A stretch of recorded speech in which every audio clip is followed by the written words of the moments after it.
সৎ সঙ্গে সর্ববাস, অসৎ সঙ্গে সর্বনাশ। অর্থাৎ দুনিয়াতে আমরা কাকে বন্ধু হিসেবে গ্রহণ করব, কাকে বন্ধু হিসেবে গ্রহণ করব। পয়গম্বর আমাদেরকে হাদিসের মধ্যে বলে দিয়েছেন যে প্রত্যেকটা মানুষের তবিয়ত হলো, স্বভাব হলো, সে জন্ম গ্রহণ করার পরে সে দুনিয়াতে চলতে গিয়ে একজন অপরজনকে বন্ধু হিসাবে গ্রহণ করবে। সে কাকে বন্ধু হিসাবে গ্রহণ করবে? আল্লাহর রাসূল সাল্লাল্লাহু আলাইহি ওয়াসাল্লাম স্পষ্ট হাদিসের মধ্যে বলেছেন, স্পষ্ট কোরআনের মাধ্যমে জানিয়ে দিয়েছেন, আনেওয়ালা কিয়ামত পর্যন্ত যত উম্মত আসবে, আমার বান্দা আসবে, শুনে রাখো, আমি আল্লাহ তাআলা তোমাদেরকে জানিয়ে দিলাম, তোমরা কিয়ামত পর্যন্ত দুনিয়াতে যতদিন হায়াত পাবে, এই হায়াতের জিন্দেগিতে তোমরা কাকে বন্ধু হিসাবে গ্রহণ করবে, ওই আয়াতের দিকে, আল্লাহ রসুলের হাদিসের দিকে পাওয়া যাবে যে কাকে বন্ধু হিসাবে গ্রহণ করব। শেষ পর্যন্ত থাকবে তো ইনশাআল্লাহ। এই বিষয়টা যদি আমরা একটু লক্ষ্য করতে পারি তো আল্লাহ তাআলা চাহে তো আমাদেরকে কিয়ামতের ময়দানে মুক্তি দিয়ে দিবেন। মানুষ বন্ধুত্বের কারণে মানুষ জাহান্নামী হবে, আবার বন্ধুত্বের কারণে মানুষ জান্নাতি হবে। বন্ধুত্বের কারণে মানুষ জান্নাতি হবে, আবার সেই বন্ধুত্বের কারণে আবার জাহান্নামী হবে। আল্লাহ রসুল সাল্লাল্লাহু আলাইহি ওয়াসাল্লাম বলেছেন, মানুষের তবিয়ত হলো যে একজন আরেকজনকে দুনিয়াতে চলতে গিয়ে বন্ধু হিসাবে গ্রহণ করবেই। তো কাকে বন্ধু হিসাবে গ্রহণ করবে? আল্লাহ রসুল সাল্লাল্লাহু আলাইহি ওয়াসাল্লাম বলেছেন, হাদিস শরীফে স্পষ্ট বলেন, লা তুসাহিব ইল্লা মুমিনান ওয়ালা ইয়াকুল তুআমাকা ইল্লা তাকিয়ুন। লা তুসাহিব ইল্লা মুমিনান ওয়ালা ইয়াকুল তুআমাকা ইল্লা তাকিয়ুন। সরকারে দো আলম নবী মুহাম্মদুর রাসূলুল্লাহ সাল্লাল্লাহু আলাইহি ওয়াসাল্লাম আমাদেরকে লক্ষ্য করে বলতেছেন, ও আমার গুনাহগার উম্মতেরা শোনো, লা তুসাহিব ইল্লা মুমিনান, তোমরা কোনো মানুষকে, মুমিন ব্যতীত তোমরা কাউকে বন্ধু হিসেবে গ্রহণ করবে না। পয়গম্বর বলেন, ওয়ালা ইয়াকুল তুআমাকা ইল্লা তাকিয়ুন। সরকারে দো আলম বলেন, মুমিন ব্যতীত তোমরা, মুত্তাকি ব্যতীত যারা আল্লাহকে ভয় করে, ওয়ালা ইয়াকুল তুআমাকা, তোমাদের খাদ্য যাতে কেউ খেতে না পারে, ইল্লা তাকিয়ুন, তবে মুত্তাকি যারা হবে দুনিয়াতে, এই ব্যক্তিগুলো যেন তোমার খানা খায়। আমি যে কোরআনে কারিমের আয়াত তেলাওয়াত করেছি, মানুষ যে বন্ধুত্বের কারণে মানুষ জাহান্নামী হয়, আবার এই বন্ধুত্বের কারণে মানুষ জান্নাতি হবে। মানুষ যদি, বন্ধু যদি আমার সৎ হয়, ভালো হয়, ওই বন্ধু এক সময় আপনাকে জান্নাতে নিয়ে যাবে। আর বন্ধু যদি খারাপ হয়, আপনার যে বন্ধু রয়েছে দুনিয়াতে, আপনি যার সাথে চলাফেরা করেন, এই মানুষটা যদি খারাপ হয়, নিকৃষ্ট মানুষ হয়, এই মানুষটা আপনাকে এক সময় জাহান্নামে নিয়ে যাবে। সূরা ফুরকানের মধ্যে আল্লাহ তাআলা 19 পারার এই আয়াতটা নাজিল করেছেন এক ব্যক্তিকে লক্ষ্য করে। কোরআনের একটা বিধান শুনি, সেটা হলো যে আল্লাহ তাআলা ব্যক্তি অথবা জায়গাকে কেন্দ্র করে আয়াত নাজিল করেন। যাকে কেন্দ্র করে অথবা স্থানকে কেন্দ্র করে আয়াত নাজিল করে, সেই ঘটনা অথবা সেই ব্যক্তিটার, যেই ব্যক্তিকে লক্ষ্য করে আয়াত নাজিল করেছেন, সেটাকেই বলা হয় শানে নজুল বলা হয়। আমার এই আয়াতের একটা শানে নজুল রয়েছে। কেন এই আয়াতটা নাজিল করেছেন? কেন এই আয়াতটা নাজিল করেছেন?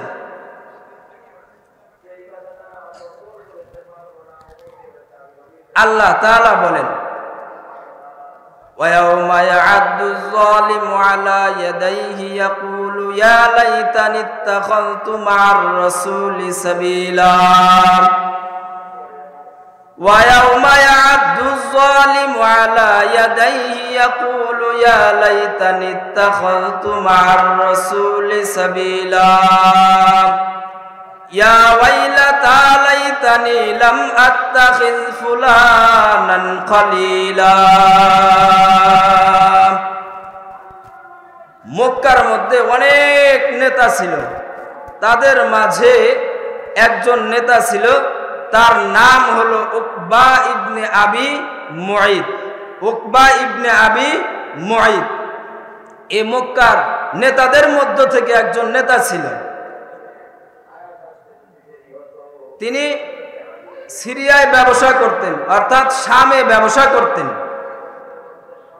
এই ব্যবসা করতে গিয়ে তার লাভ্যাংশ যেটা হতো, ব্যবসা করার পর যে লাভ আসতো, সেই লাভটাকে 3 ভাগে ভাগ করত। কয় ভাগে? 3 ভাগে ভাগ করত।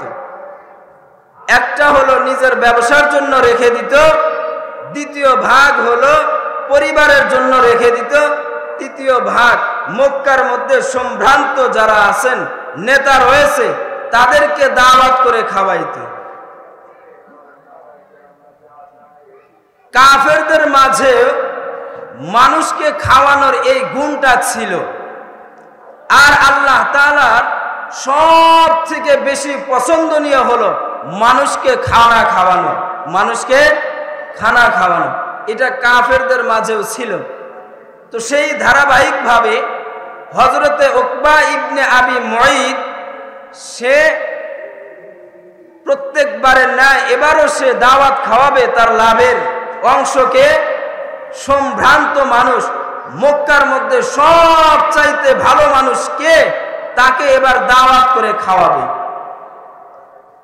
উকবা ইবনে আবি মুঈত অনেকক্ষণ ধরে চিন্তা করতেছে যে মক্কার মধ্যে সব থেকে ভালো মানুষ কে।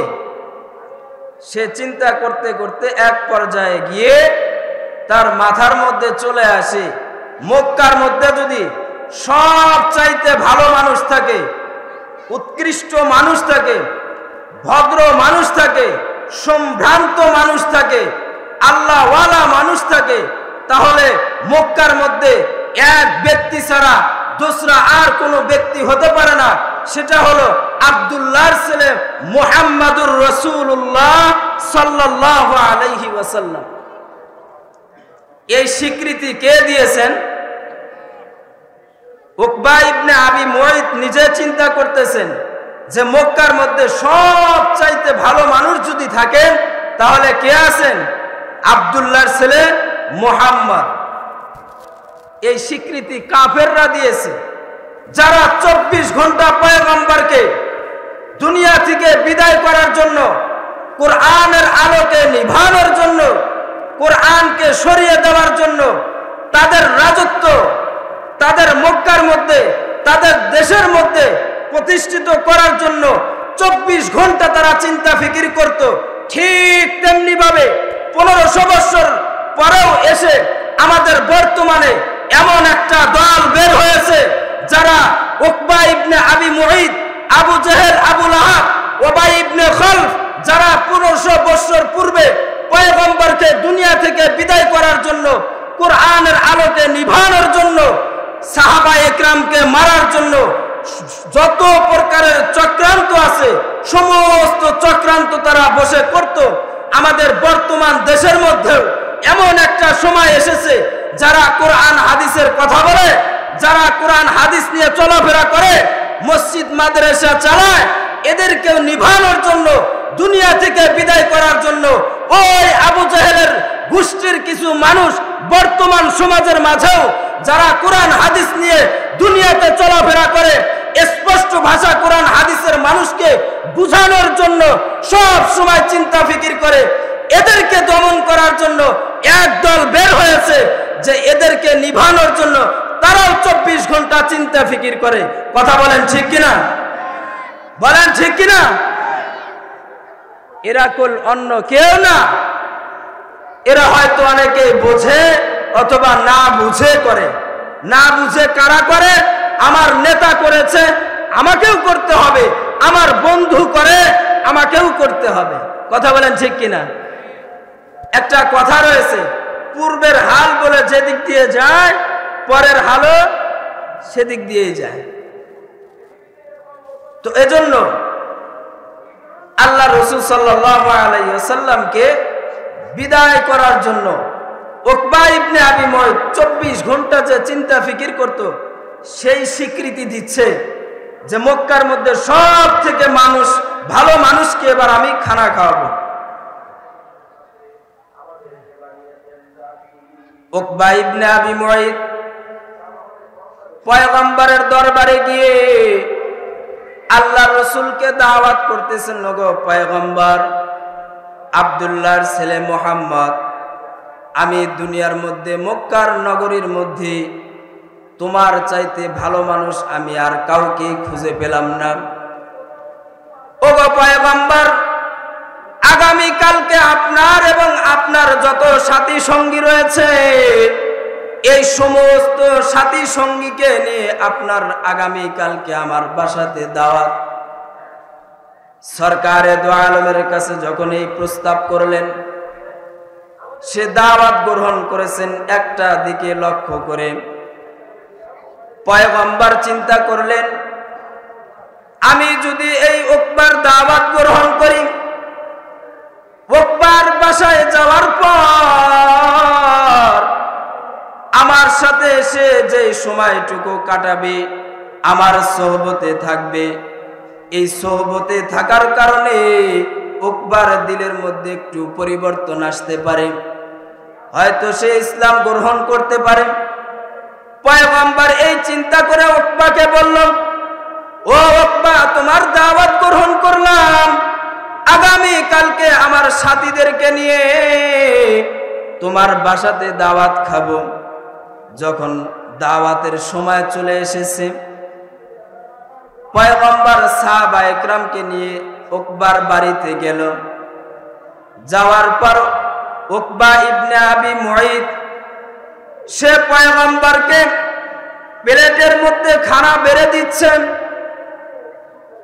যেই উকবা 24 ঘন্টা পয়গম্বরকে মারার জন্য চিন্তা ফিকির করত, পয়গম্বরকে দুনিয়া থেকে বিদায় করার জন্য চিন্তা ফিকির করে, সেই উকবা পয়গম্বরকে দাওয়াত করে নিজের বাসাতে নিয়ে আল্লাহর রাসূল সাল্লাল্লাহু আলাইহি ওয়াসাল্লামের প্লেটে খানা বেড়ে দিচ্ছে।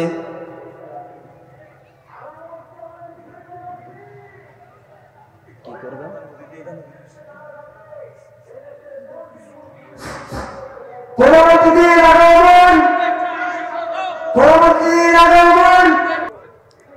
আমাদের প্রধান অতিথি চলে এসেছেন,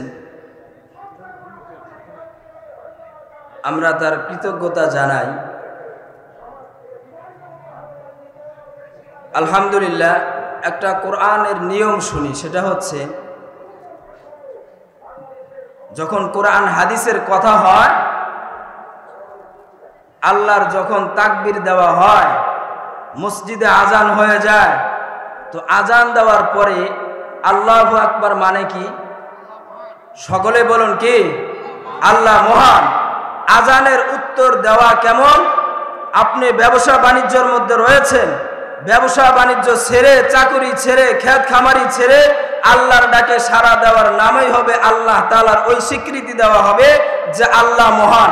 আমার ব্যবসা বড় না, আমার চাকুরি বড় না, আমার খেত খামারি বড় না, আমার অন্য কোনো ব্যস্ততা বড় না, আমার মহান আল্লাহই হলেন বড়। কথা বলেন ঠিক কিনা?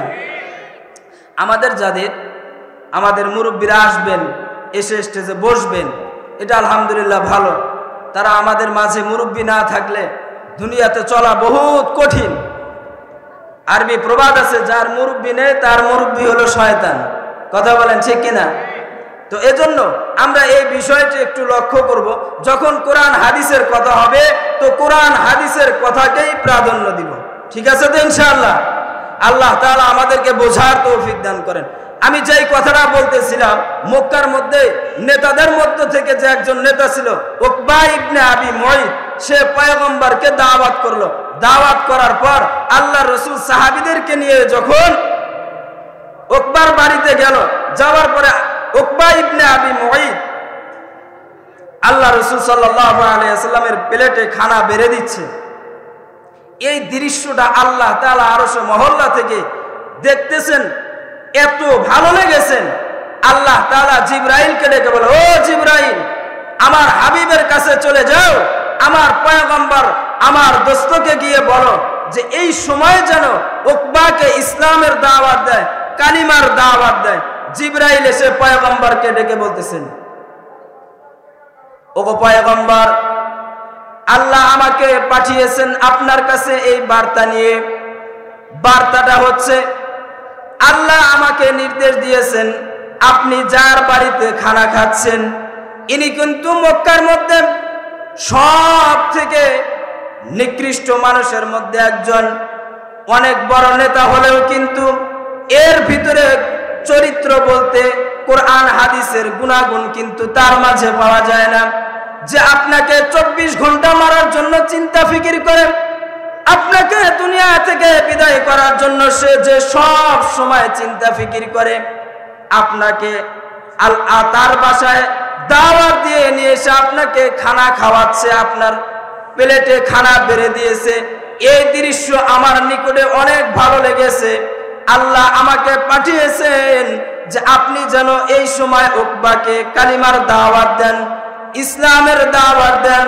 পয়গম্বরকে যখন এই বার্তা পৌঁছানো হলো, পয়গম্বর উকবাকে ডেকে বলতেছে, ও উকবা, শোনো, আমার প্লেটে খানা বেড়ে দিয়েছো, আমি তোমার বাসাতে এই খানা খাবো যদি তুমি একটা শর্ত পূরণ করো।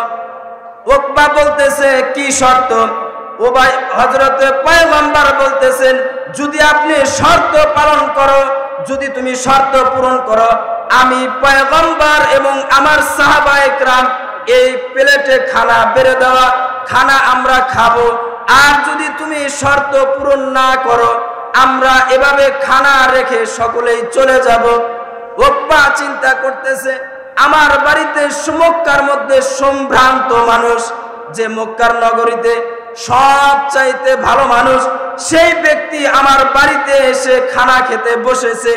আর এই খানা না খেয়ে যদি চলে যায়, আর মক্কার মানুষরা এই কথা বলা বলি করবে, আমাদের নেতাদের বাসাতে গিয়ে আমাদের আব্দুল্লাহর ছেলে মুহাম্মদ, যে মক্কার মধ্যে সব চাইতে ভালো মানুষ, এই মানুষটা না খেয়ে খানা না খেয়ে চলে এসেছে, এটা আমি উকবার নেতার মান সম্মান হানি হবে।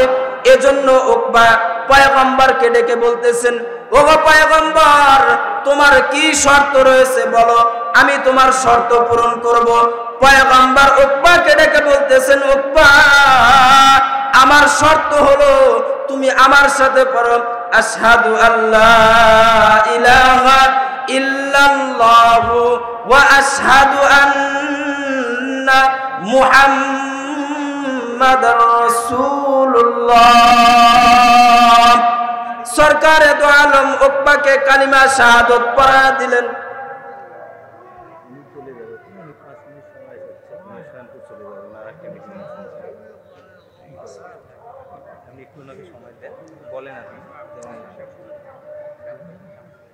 তারপরে আমরা আছি, বলো, সমস্যা না।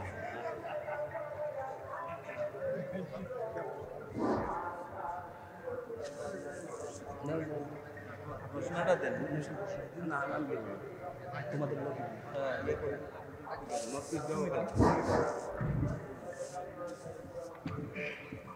এই পর্যায়ে আমাদের সামনে গুরুত্বপূর্ণ কিছু কথা বলবেন আজকের মাহফিলের সম্মানিত প্রধান অতিথি জনাব মোহাম্মদ শামসুজ্জামান শামু,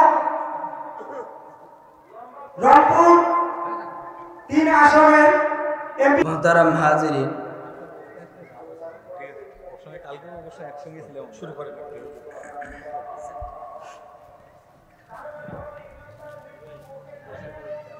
কোথায় ছেড়ে দিয়েছি?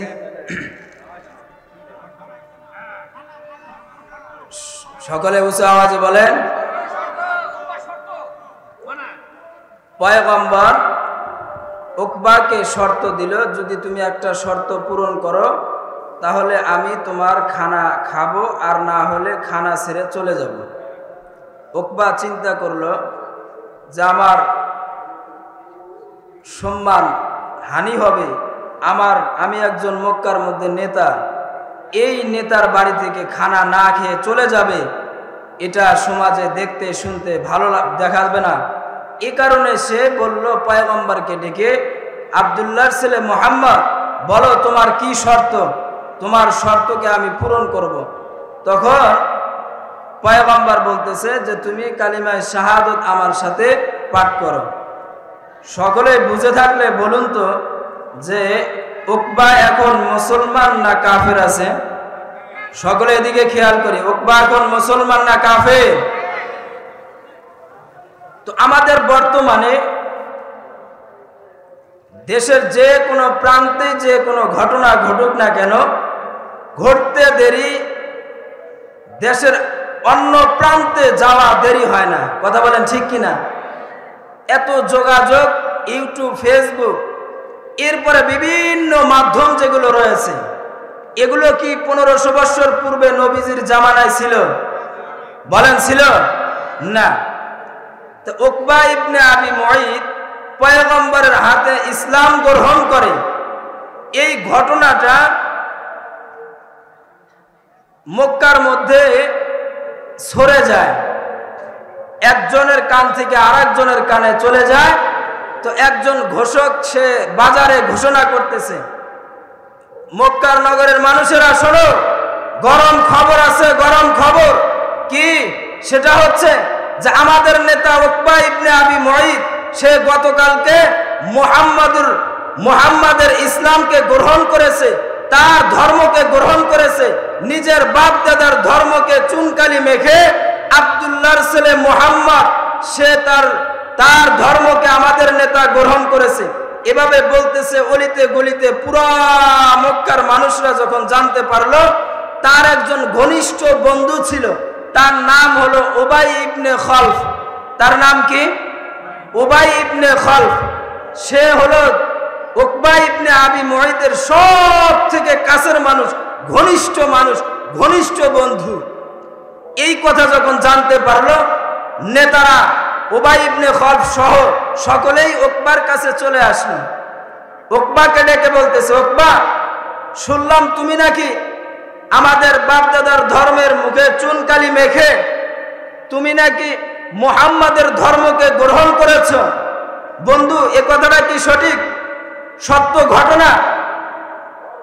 উবাই ইবনে খলফ এই কথা যখন উকবাকে ডেকে বলল, উকবা বলতেছে, ও উবাই ইবনে খলফ, বন্ধু শোনো, আমার বাড়িতে আমি গতকালকে পয়গম্বরকে দাওয়াত করেছিলাম, সকল সাহাবীদেরকে নিয়ে আমার বাড়িতে এসেছিল।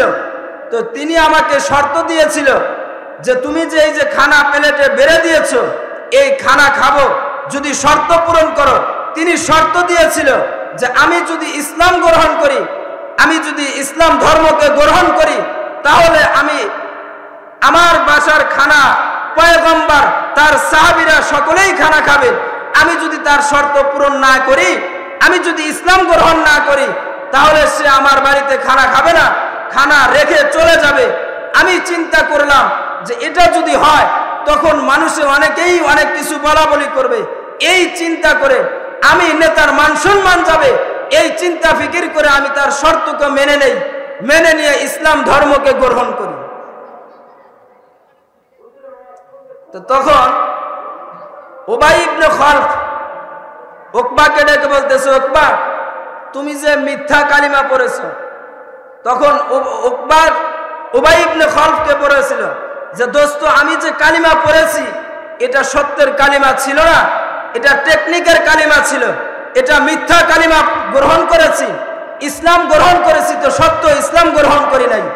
আনেওয়ালা কিয়ামত পর্যন্ত এমন কিছু মানুষ আসবে, উকবার মতন টেকনিকের টুপি পরবে, টেকনিকের পাঞ্জাবি পরবে, টেকনিকের নামাজ পড়বে, সত্য পাঞ্জাবি পরবে না, টুপি পরবে তো মানুষ দেখানো পড়বে, নামাজ পড়বে তো মানুষ দেখানো পড়বে, মসজিদে যাবে তো মানুষ দেখানোর জন্য যাবে, নামাজে যাবে তো মানুষ দেখানোর জন্য যাবে। কারণ উকবা ইবনে আবি মুঈত সে বলেছিল যে আমি ইসলাম গ্রহণ করেছি, এটা সত্যর কালিমা ছিল না, সত্য ইসলাম গ্রহণ করা ছিল না, এটা কেবলমাত্র শুধুমাত্র টেকনিকের ছিল, মিথ্যা কালিমা ছিল।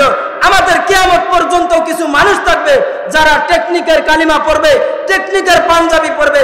দেখবেন বিভিন্ন সময় ইলেকশন বিশেষ করে যখন আসে, নামাজ আল্লাহ 5 ওয়াক্ত ফরজ করেছে, এমনও বহু প্রার্থী আছে যারা 5 ওয়াক্ত নামাজ না, মানুষকে দেখাইতে গিয়ে, নিজেকে মুত্তাকি পরহেজগারি বুঝাইতে গিয়ে, মানুষের কাছে পেশ করতে গিয়ে সে 5 ওয়াক্ত নামাজকে বাদ দিয়ে সে 6 ওয়াক্ত নামাজ পর্যন্ত পড়ে। কথা বলেন ঠিক কিনা?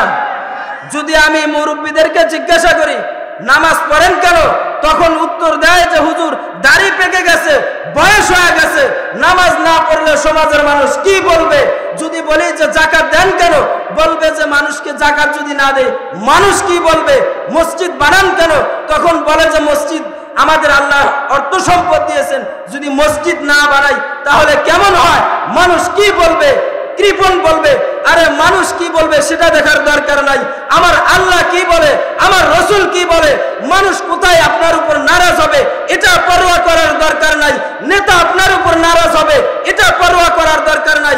নেতা যদি আপনার উপর নারাজ হয়, আল্লাহ রসুল সাল্লাল্লাহু আলাইহি ওয়াসাল্লাম বলেছেন লা তাআতা লিমাখলুকিন ফি মাসিয়াতিল খালিক, আল্লাহ এবং আল্লাহর রাসূলের নাফরমানি হয় এমন কাজের আদেশ যদি পিতামাতাও দেয়, নেতাও দেয়, আল্লাহর নাফরমানি হবে, রসুলের নাফরমানি হবে এমন যদি হুকুম পিতামাতাও দেয়। কোরআনে কারিমে আল্লাহ তাআলা বারংবার বলেছেন তোমরা পিতামাতার কথা মান্য করো, তাদেরকে সম্মান করো, তাদের কথাকে সম্মান করো। আল্লাহ তাআলা বারংবার বলেছেন নেতাদেরকেও মানতে বলেছেন। হ্যাঁ, নেতা যদি কোরআন হাদিসের সম্পর্কে কোনো কথা বলে, শরীয়ত বিরোধী কোনো কথা না বলে, পিতামাতা যদি কোরআন হাদিসের বিপক্ষে কথা না বলে তাহলে মানা যাবে। কোরআন হাদিসের বিপক্ষে যখনই কথা বলবে সে আমার যত বড় নেতা হোক না কেন, জন্মদাতা পিতা হোক না কেন, সাথে সাথেই ওই নেতাকে আপনাকে তালাক দিয়ে দিতে হবে। কারণ আমি যে আয়াতটা নিয়ে এসেছি সেটাই হলো মানুষ বন্ধু হিসাবে কাকে গ্রহণ করবে। নেতা যদি আপনাকে সঠিক পথে পরিচালিত করে তাহলে আপনি নেতার পিছনে চলবেন, আর যদি নিজের মন গড়া মতন চালায় তাহলে বুঝে নেবেন এ আপনার হলো মিনাল জিন্নাতি ওয়ান নাস, মিনাল জিন্নাতি ওয়ান নাস। এ আপনাকে সঠিক পথ দেখাবে না, এ এক সময় আপনাকে জাহান্নামে নিয়ে যাবে। আল্লাহ তাআলা বলেছেন ইয়াউমা নাদউ কুল্লা উনাসিম বিইমামিহিম, মানুষদেরকে ইমামদের সাথে, নেতাদের সাথে ডাকা হবে। নেতাকে যখন জিজ্ঞাসা করা হবে এই ব্যক্তিকে তুমি কি সঠিক পথে পরিচালিত করেছিলে অথবা ভুল পথে পরিচালিত করেছিলে, এখন জবাব দাও। তখন বলবে যে আমি তো কোনোদিন একে বলি নাই যে আমার ইতাআত করো, আমাকে মানো, আমি এই কথা কোনোদিন তাকে বলিনি। সে আমার পিছনে ছুটছিল কিছু টাকার জন্য, কিছু অর্থের জন্য, এজন্য আমার পিছনে ছোটাছুটি করেছে, আমার স্লোগান দিয়েছে, আমাকে মহব্বত করেছে। আমি তো তাকে কোনোদিন বলি নাই যে তুমি নামাজ ছেড়ে দাও, কোরআন হাদিসের বিপক্ষে কথা বলো, উলামায়ে কেরামের বিপক্ষে কথা বলো, ইসলামের বিপক্ষে কথা বলো, এ কথা আমি তো কোনোদিন বলি নাই। বলেন তো দেখি, ওই সময় নেতা যদি অস্বীকার করে আপনার দুনিয়াও শেষ, আখিরাতও শেষ। খাসিরাত দুনিয়া ওয়াল আখিরা, কিয়ামতের ময়দান কত ভয়াবহ হবে। সমস্ত মানুষ ইয়া নাফসি ইয়া নাফসি বলতে থাকবে। নেতাকে মানেন? কোন নেতাকে মানবেন? যেই নেতা আবু বকর মেনেছিল, যেই নেতা ওমর মেনেছিল, যেই নেতা ওসমান আলী মেনেছিল, খালিদ বিন ওয়ালিদ মেনেছিল, যারা যেই নেতাকে মানার কারণে তাদের ব্যাপারে আল্লাহ তাআলা কোরআনে কারিমে বলেন রাদিয়াল্লাহু আনহুম ওয়া রাদু আন, আমি আল্লাহ তাদের প্রতি সন্তুষ্ট, তারাও আমার প্রতি সন্তুষ্ট। তারা মাটির মানুষ থেকে এমন নেতাকে মেনেছিল যেই নেতা সঠিক পথ দেখিয়েছিল, যেই নেতা আখিরাত ভালো করে দিয়েছিল, যেই নেতা দুনিয়ার সমস্ত কল্যাণ কাজের দিকে রাস্তা দেখাইতো।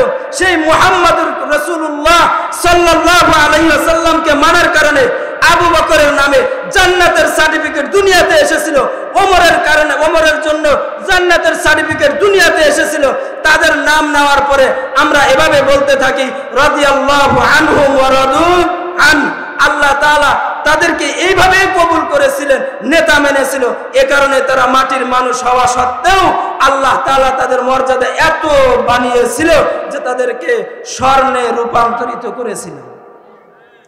আমরা যদি সেই পূর্বের নীতিকে এখনো মানি তো ইনশাআল্লাহ আমরা আবু বকরের মতন হব, আমরা ওসমানের মতো হব। বলতে পারেন যে নবীর মতন তো কোনো মানুষ খুঁজে পাই না। আরে ভাই, নবীর মতন মানুষ খুঁজে পাও না। হক্কানি উলামা ইকরামকে আল্লাহ তাআলা রাসূল বলেছেন, ইন্নাল উলামা ওয়ারাসাতুল আম্বিয়া, আমাদের দরজা বন্ধ হয়ে গেছে।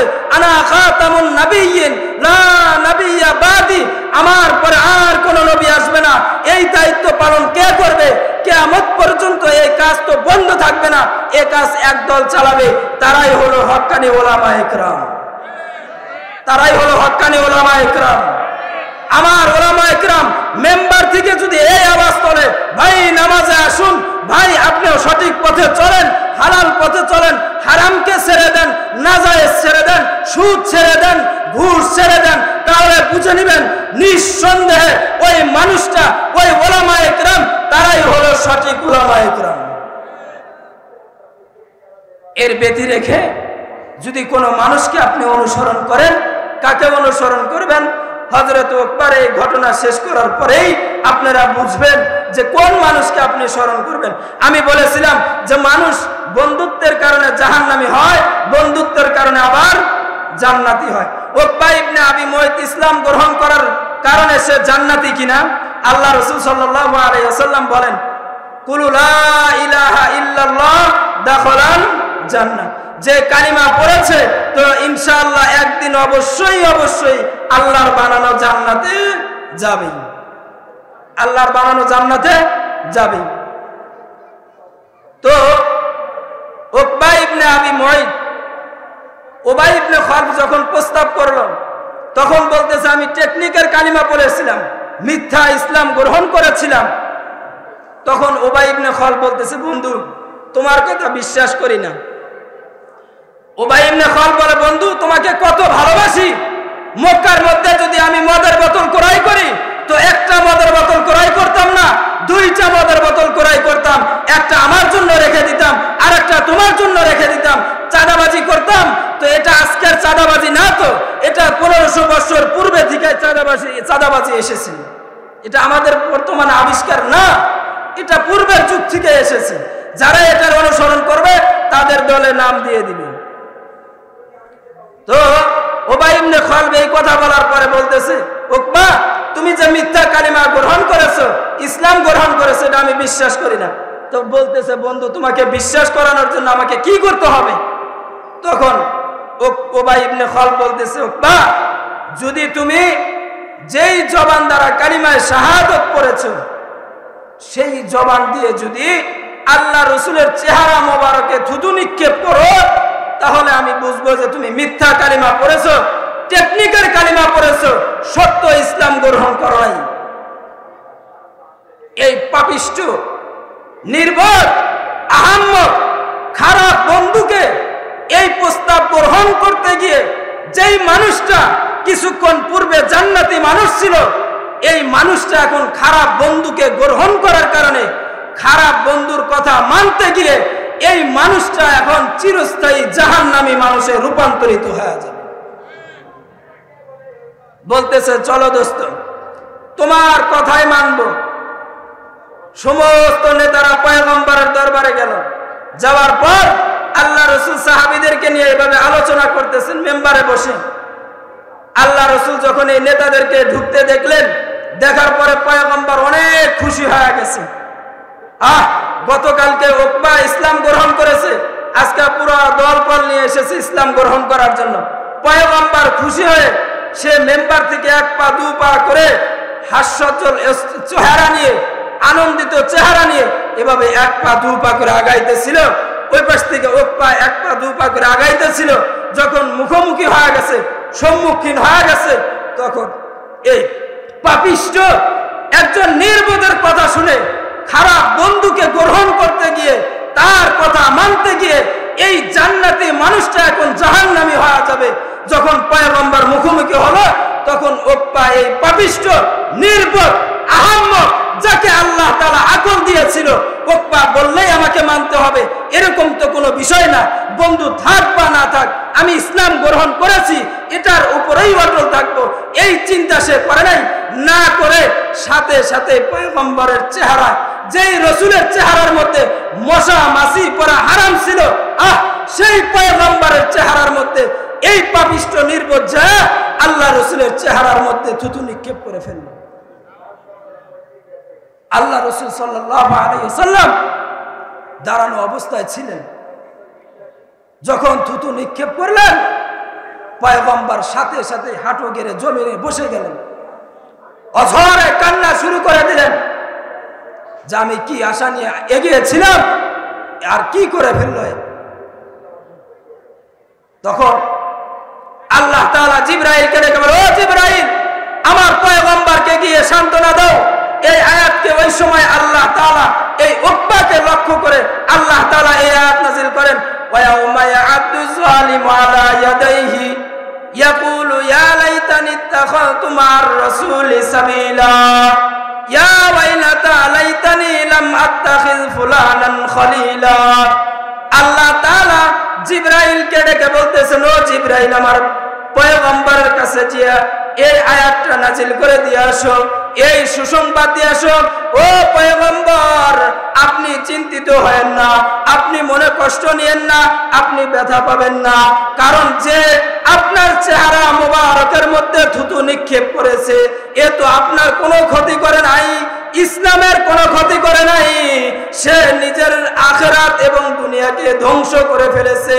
কিয়ামতের ময়দানে যখন তার হিসাব নিকাশ শুরু হবে, ওয়া ইয়াউমা ইয়া'আদু যালিমু আলা ইয়াদাইহি ইয়াকুলু ইয়া লাইতানি লাম আত্তাখিয ফুলানান খলিলা, সে বলতে থাকবে, হায় কি করলাম, হায় কি করলাম, আফসোস, আমি যদি পয়গম্বরকে বন্ধু হিসেবে গ্রহণ করতাম, আমি যদি উবাই ইবনে খালফকে তার কথা যদি না মানতাম, তাকে যদি বন্ধু হিসেবে গ্রহণ না করতাম, আজকে আমার এই অবস্থা হতো না। তার শাস্তি কিয়ামতের ময়দানে কি হবে?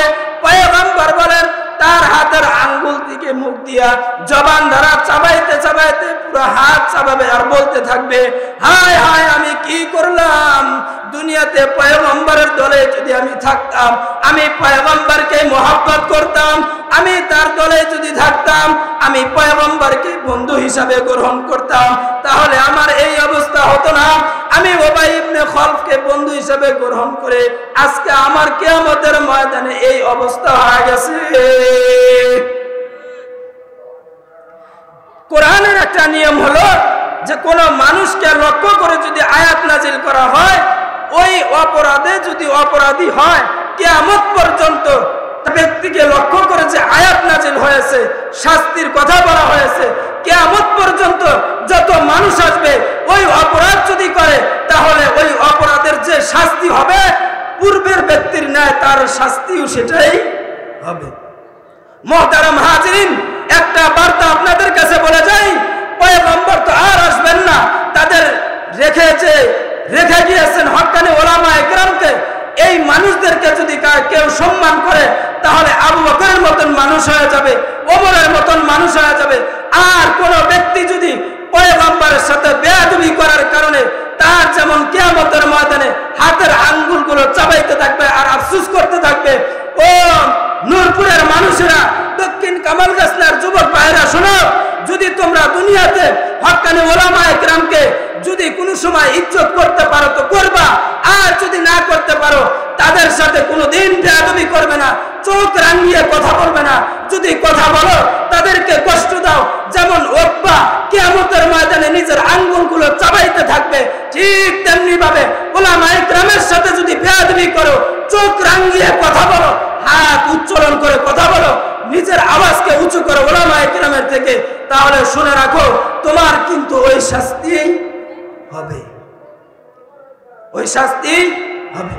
আমি যে কথাটা বুঝাইতে চেয়েছিলাম সেটা হচ্ছে, আল্লাহ রাসূল সাল্লাল্লাহু আলাইহি ওয়াসাল্লাম বলেছেন, তোমরা দুনিয়াতে কাকে বন্ধু হিসাবে গ্রহণ করবে? আল্লাহ রাসূল সাল্লাল্লাহু আলাইহি ওয়াসাল্লাম বলেছেন, মান যাকারাকুম বিল্লাহি রুয়াতুহু ওয়া যাদা ফি ইলমিকুম মানতিকাহু ওয়া যাকারাকুম বিল আখিরাতি আমালুহু। সরকারে দো আলম নবী মুহাম্মদুর রাসূলুল্লাহ সাল্লাল্লাহু আলাইহি ওয়াসাল্লাম বলেন, ও আমার উম্মতেরা শোনো, 3 গুণ বিশিষ্ট মানুষ যদি তুমি পাও তাহলে তাকে বন্ধু হিসাবে গ্রহণ করবে। কয় গুণ বিশিষ্ট? সকলে বলেন কয় গুণ বিশিষ্ট? পয়গম্বর বলেন 1 নাম্বার, মান যাকারাকুম বিল্লাহ। দুনিয়াতে যদি এমন কোন মানুষ পাও যাকে দেখলে আল্লাহর কথা স্মরণ হয়, ওয়া যাকারাকুম বিল আখিরাতি আমালুহু। 2 নাম্বার হলো যাকে দেখলে আখিরাতের কথা স্মরণ হয়, এমন মানুষকে যদি পাও এই গুণ বিশিষ্ট মানুষকে তুমি বন্ধু হিসাবে গ্রহণ করবে। ওয়া যাদা ফি ইলমিকুম মানতিকুহু। পয়গম্বর বলেন 3য় নাম্বার গুণ, যদি কোনো ব্যক্তির মাঝে পাও, তোমার বন্ধুর মাঝে পাও, তাহলে তুমি তাকে বন্ধু হিসাবে গ্রহণ করবে। যার সাথে চলাফেরা করবে তোমার জ্ঞান বৃদ্ধি পাবে, দিনের পথে চলা তোমার জন্য সহজ হবে। এই 3 গুণ বিশিষ্ট মানুষকে তুমি বন্ধু হিসাবে গ্রহণ করবে। সকলে বলুন কয় গুণ বিশিষ্ট? 1 নাম্বার, যাকে দেখলে আল্লাহর কথা স্মরণ হয়। 2 নাম্বার, যার সাথে চলাফেরা করলে জ্ঞান বৃদ্ধি পাবে। 3য় নাম্বার হলো যাকে দেখলে আখিরাতের কথা স্মরণ হয়, এমন ব্যক্তিকে তোমরা বন্ধু হিসাবে গ্রহণ করবে। ও যুবক ভাইরা শোনো, রাসূলের এই বলা অনুযায়ী তোমার বন্ধু, বর্তমানে যে বন্ধু রয়েছে, এই বন্ধুর মাঝে যদি এই 3 গুণ পাও তাহলে তুমি বন্ধু হিসাবে আলহামদুলিল্লাহ তাকে বন্ধু হিসাবেই গ্রহণ করবে। আর যদি তোমার বন্ধুর মাঝে এই 3 গুণের একটা গুণও না পাওয়া যায়, সাথে সাথে সেই বন্ধুকে তুমি তালাক দিয়ে দিবে। সেই বন্ধুকে তুমি তালাক দিয়ে দিবে। যদি না দাও, ওকবার যে হালত হয়েছিল তোমার কিন্তু ওই হালতেই হবে। আল্লাহ তাআলা আমাদেরকে এই সংক্ষিপ্ত আলোচনা, আমাদেরকে এই পুরো আলোচনার মধ্য থেকে আপনার যেই কথাটা ভালো লেগেছে এই কথাটাকে যদি আপনি মানার চেষ্টা করেন,